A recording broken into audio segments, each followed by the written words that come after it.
Hello, lovelies. 'Tis the holiday season of hot cocoa, snowy days, and Christmas festivities.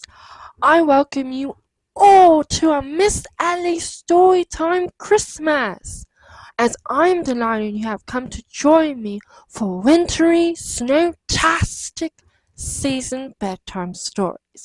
So snuggle up and cozy up and let's together journey into the imagination, dreams, and adventures into our bedtime story.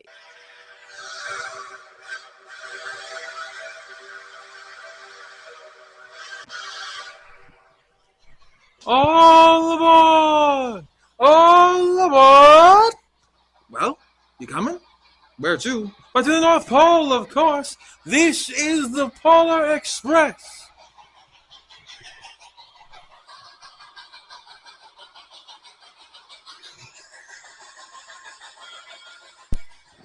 Hello, lovelies.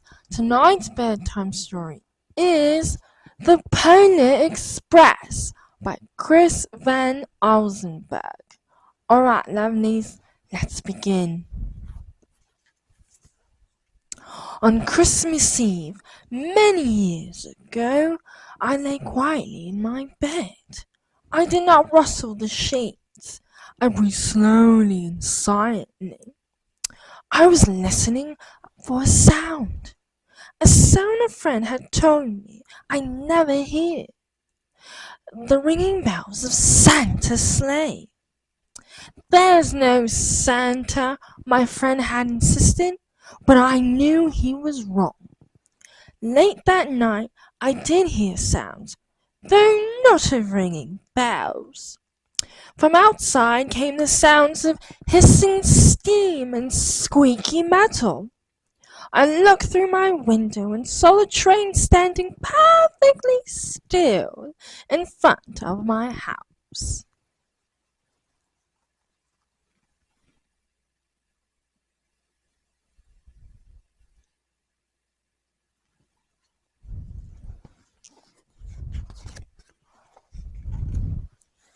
It was wrapped in an apron of steam. Snowflakes fell lightly around it.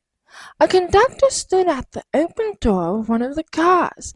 He took a large pocket watch from his vest, then looked at my window. I put on my slippers and robe. I tiptoed downstairs and out the door. All aboard! The conductor cried out. I ran up to him. Well, he said, are you coming? Where? I asked. Why, to the North Pole, of course, was his answer. This is the Polar Express. I took his outstretched hand and he pulled me aboard.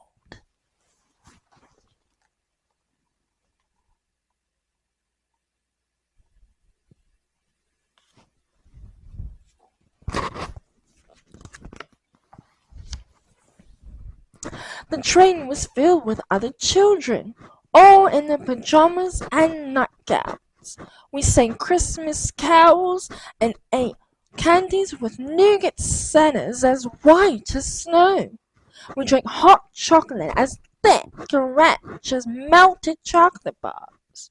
Outside, the lights of towns and villages flickered in the distance as the Polar Express raced northward.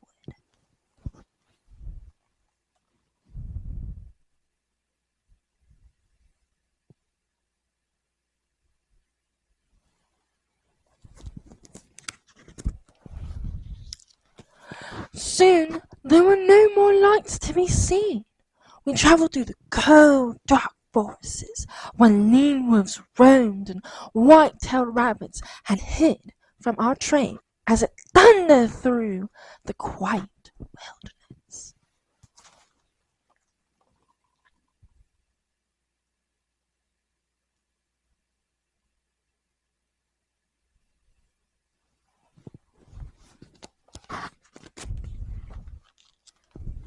We climbed mountains so high it seemed as if we would scrape the moon.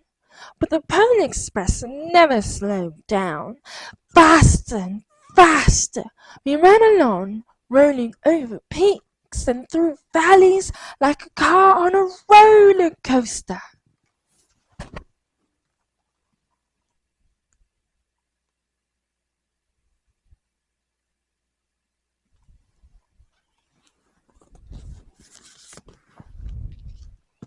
The mountains turned into hills, the hills to snow-covered plains.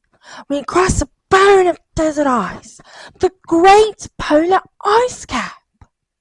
Lights appeared in the distance. They looked like the lights of a strange ocean liner sailing on a frozen sea. There, said the conductor, is the North Pole.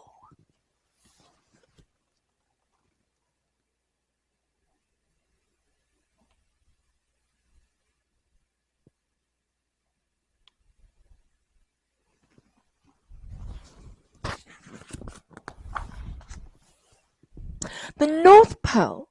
It was a huge city standing alone at the top of the world, filled with factories where every Christmas toy was made. At first we saw no elves. They're gathering at the center of the city, the conductor told us. That is where Santa will give the first gift of Christmas. Who receives the first gift, we all asked. The conductor answered, he will choose one of you.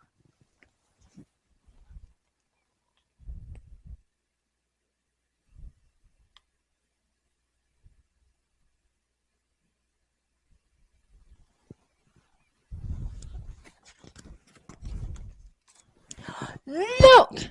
Shouted one of the children. The elves! Outside we saw hundreds of elves.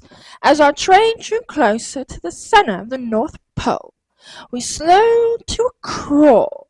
So crowded were the streets with Santa's helpers. When the Pony Express could go no further, we stopped and the conductor let us outside.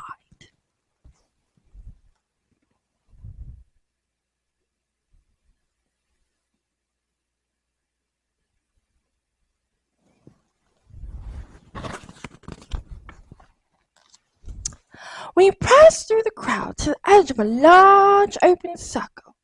In front of us stood Santa's sleigh. The reindeer were excited. They pranced and they paced, ringing the silver bells that hung from their harnesses. It was a magical sound, like nothing I've ever heard. Across the circle, the elves moved apart, and Santa Claus appeared. The elves cheered wildly. He marched over to us and pointed to me, said, let's have this fellow here. He jumped into his sleigh. The conductor handed me up. I sat on Santa's knee and he asked, now what would you like for Christmas?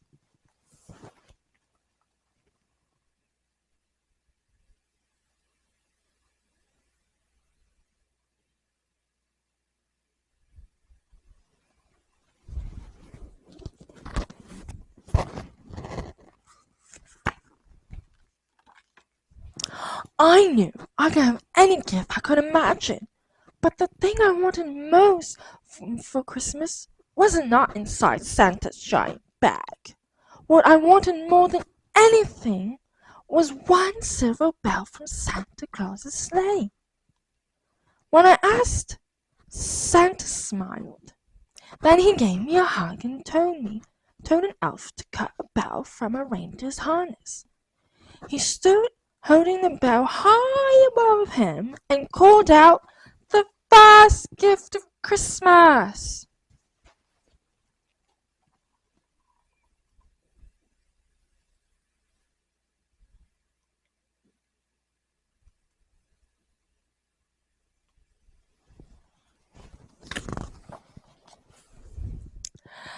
A clock struck midnight as the elves roared their approval.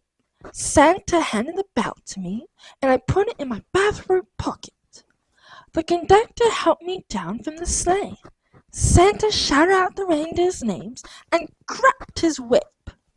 His team charged forward and climbed into the air.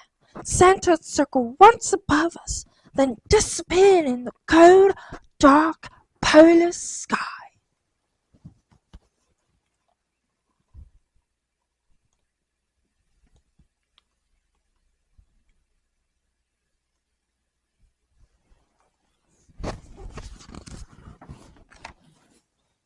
As soon as we were back in the Polar Express, the other children asked to see the bell.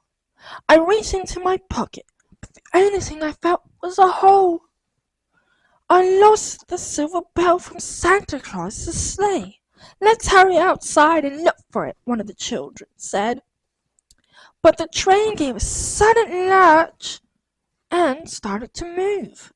We were on our way home.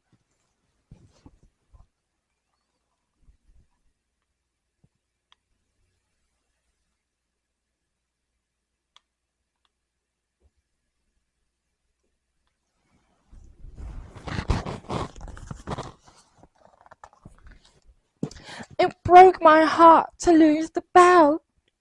When the train reached my house, I sadly left the other children. I stood at my doorway and waved goodbye. The conductor said something from the moving train, but I couldn't hear him. What? I yelled. He cupped his hands around his mouth. Merry Christmas! He shouted. The Polar Express let out a loud blast from its whistle and sped away.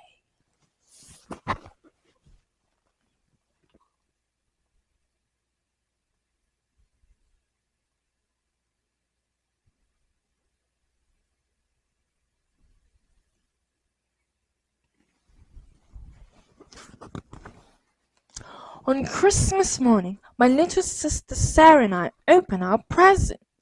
When it looked as if everything had been unwrapped, Sarah found one last small box behind the tree. It had my name on it. Inside was the silver bell. There was a note. Found this on the seat of my sleigh. Signed Mr. C. Fix that hole in your pocket. I shook the bell. It made the most beautiful sound my sister and I have ever heard. But my mother said, "Oh, that's too bad." "Yes," said my father, "it's broken." When I shook the bell, my parents had not heard a sound.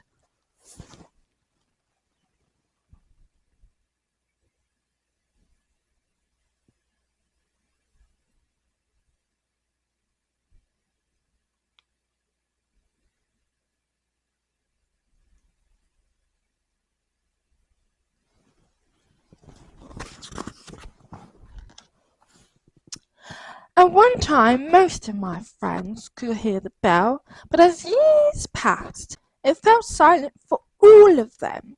Even Sarah found one Christmas that she could no longer hear its sweet sound.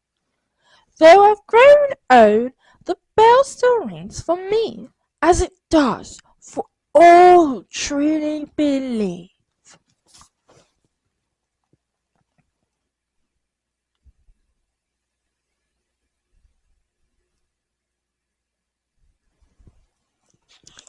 Alright, lovelies, it's time for bed.